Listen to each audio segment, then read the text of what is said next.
Media సోదరులకు నమస్కారం.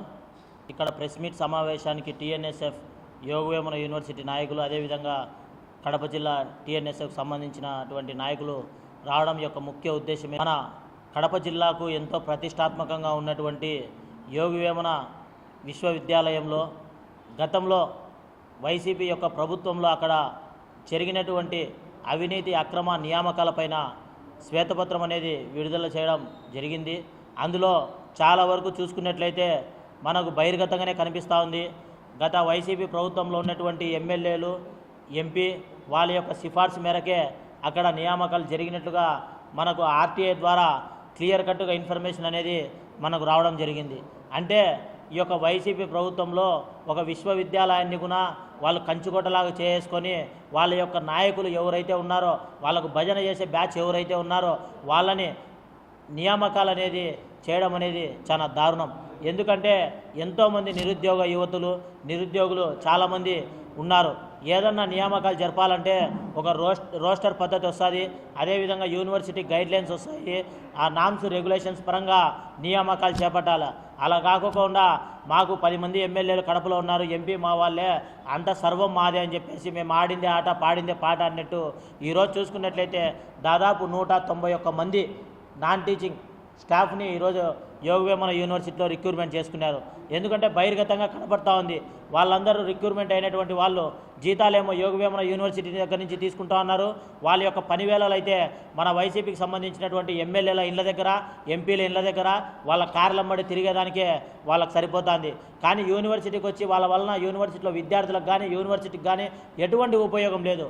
కేవలం యూనివర్సిటీ నుంచి ఉన్నటువంటి బడ్జెట్లో డబ్బుని వాళ్ళు జీతాలుగా మలుచుకునేసి దాన్ని తీసుకునేసి పూట గడుపుకుంటా ఉన్నారు.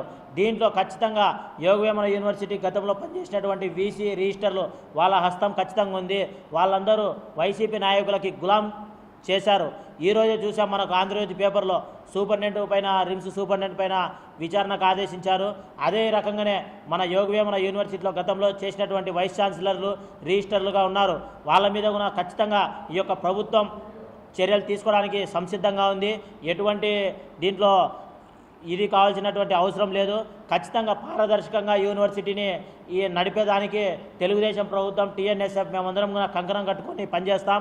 ఎక్కడే కానీ అవినీతి అక్రమ నియామకాలు లేకోకుండా అవి ఉన్నా కూడా వాటిని మేము పరిగణలోకి తీసుకొనేసి చట్టపరంగా ఎటువంటి చర్యలు తీసుకోవాలనో వారిపైన చర్యలు తీసుకునేందుకు మా యొక్క తెలుగుదేశం ప్రభుత్వం, టీఎన్ఎస్ఎఫ్ మేమంతా కూడా సంసిద్ధంగా ఉన్నామని చెప్పి తెలియజేస్తా ఉన్నాం.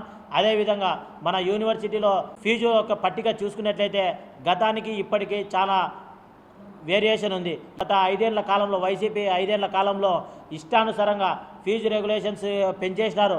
ఇప్పుడు కాన్వొకేషన్ తీసుకోవాలంటే గతంలో 2,000-1,500 ఉండేది, ఇప్పుడు 4,000-5,000 వరకు చేశారు. అంటే ఈ యొక్క వైసీపీ ప్రభుత్వంలో యూనివర్సిటీలకి పోయి చూసుకున్నట్లయితే అక్కడ విద్యార్థుల కంటే అక్కడ పనిచేసేటువంటి అపాయింట్మెంట్ అయినటువంటి ఉద్యోగస్తుల సంఖ్య ఎక్కువగా కనపడుతూ ఉంది. దాదాపు 600 పైచిలకు మంది ఈరోజు నాన్ టీచింగ్ స్టాఫ్ యూనివర్సిటీలో రిక్రూట్మెంట్ ఉన్నారు. కానీ ఎప్పుడైనా సరే మీరు ఎక్కడ యూనివర్సిటీకి వెళ్ళండి, అక్కడ 600 పైచిలకు స్టాఫ్ యూనివర్సిటీలో ఉండారా లేదా అనేది పరిగణలోకి తీసుకుంటే ఏ ఒక్కరు కూడా యూనివర్సిటీకి వచ్చి అక్కడ పని చేయడం లేదు. దీనిపైన మేము టీఎన్ఎస్ఎఫ్గా పూర్తి శ్రద్ధ వహించేసి ప్రతి ఒక్కటి మానిటరింగ్ చేసి మా యొక్క అధిష్టానాన్ని దృష్టికి కూడా ప్రతిదీ తెలియడం జరుగుతుంది. ఎందుకంటే అవినీతి అక్రమాలు ఈ యొక్క ప్రభుత్వంలో ఉండవని చెప్పి తెలియజేస్తున్నాం. ఆ రకంగా ఎవరైనా నియామకమై మీరు మీ యొక్క వైసీపీ నాయకుల ఇళ్ళ దగ్గర గులాం జాగీర్ చేస్తే మీకు అందరికీ రిక్వెస్ట్ చేస్తూ ఉన్నాం, అప్పీల్ చేస్తూ ఉన్నాం, మీరు స్వచ్ఛందంగా మీ ఉద్యోగాలకి రాజీనామా చేసి ఇంటికి వెళ్ళిపోండి.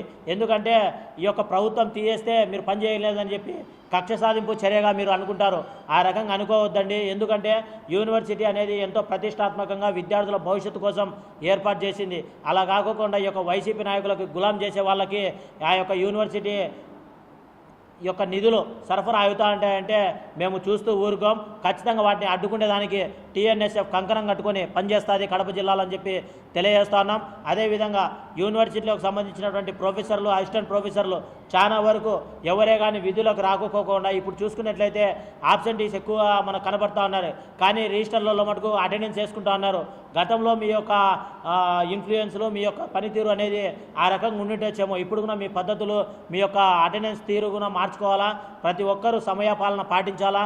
యూనివర్సిటీ అనేది విద్యార్థుల భవిష్యత్తు కాబట్టి విద్యార్థులు ఉన్నంత వరకు మీరు కూడా కాలేజీలో స్టాఫ్గా ఉండాలా. అక్కడనే మీ యొక్క టైమింగ్స్ ప్రకారం అక్కడనే ఉండి తీరాల్సిందని చెప్పి మేము డిమాండ్ చేస్తున్నాం. అట్లా లేని పక్షంలో ఖచ్చితంగా చర్యలు అనేది ఖచ్చితంగా ఉంటాయి. కోట్ల రూపాయలు ఈరోజు యూనివర్సిటీలో దారి మల్లుతూ ఉంది. దాదాపు ప్రతి సంవత్సరం చూసుకున్నట్లయితే ఆడిట్ రిపోర్ట్స్ పరంగా 2,50,00,000 ఈ యొక్క అక్రమ నియామకాలు చేసినటువంటి వాళ్ళకు జీతాలు ఇస్తూ ఉన్నారు. వాళ్ళు వచ్చి యూనివర్సిటీలో పనిచేసేది లేదు, ఏమి లేదు. ఈ రకంగా తంతు కొనసాగుతోంది. వీటిని అరికట్టే బాధ్యత తెలుగుదేశం పార్టీగా మేము తీసుకుంటా ఉన్నాం. ఖచ్చితంగా అరికట్టడం తొందరలోనే అని చెప్పి తెలియజేస్తా ఉన్నాం. అదేవిధంగా గతంలో ఏ రకంగా అయితే గవర్నమెంట్ రిక్రూట్మెంట్ జరుపుతూ ఉందో అదే పద్ధతిలోనే ఆప్కాస్ సిస్టమ్గానే రిక్రూట్మెంట్ చేయాలని చెప్పి మేము కూడా డిమాండ్ చేస్తూ ఉన్నాం. ఈ యొక్క ప్రైవేట్ కంపెనీస్ కొన్ని వచ్చేసి వాళ్ళు కాంట్రాక్ట్ ఏజెన్సీస్గా తీసుకునేసి రిక్రూట్మెంట్ చేస్తూ ఉన్నాం. వాటన్నిటిని రద్దు చేయాలని చెప్పి కోరుతా ఉన్నాం. ఆ దిశగా మా యొక్క అధిష్టానానికి కూడా మేము రిప్రజెంట్ చేసుకుంటాం. భవిష్యత్తులో మంచి రోజులు కడప జిల్లాలో యూనివర్సిటీకి రాబోతున్నాయి. ఇప్పటికే చూసినాము మన కడప యోగవేమన విశ్వవిద్యాలయం ఇప్పుడు చూసుకున్నట్లయితే విద్యార్థుల నిష్పత్తి రేట్ అనేది పెరిగింది. 3 నెలల కాలంలోనే చాలామంది యూనివర్సిటీకి స్వచ్ఛందంగా అడ్మిషన్స్ కోసం వస్తూ ఉన్నారు.